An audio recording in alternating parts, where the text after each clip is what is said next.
অস্থির করে তুলছে। মুসলিমদের বিরুদ্ধে তথা ফিলিস্তিনের নারী, শিশু, আবাল, বৃদ্ধ বনিতার বিরুদ্ধে যেভাবে তারা নির্যাতন, নিষ্পেষণ চালাচ্ছে, তা ইতিহাসের লেখিয়ে দেখার মতো কলঙ্ক অধ্যায়। তাই সারা বিশ্বের মুসলিম গোষ্ঠী একতাবদ্ধ হয়, সারা বিশ্বের 57টা মুসলিম কান্ট্রি তাদের উচিত এখনো একত্রবদ্ধ হয়ে, একত্র হয়ে তাদের বিরুদ্ধে তাদেরকে প্রতিরোধ করে তোলা।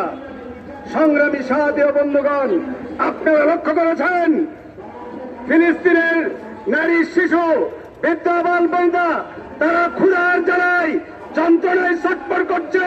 হাজার হাজার মানুষ তারা খাবারের জন্য লাইন ধরেছে, আর সেখানে বোমা মেরে এই ইসরায়েলি গোষ্ঠী আমাদের ভাইদেরকে নৃশংসভাবে হত্যা করেছে।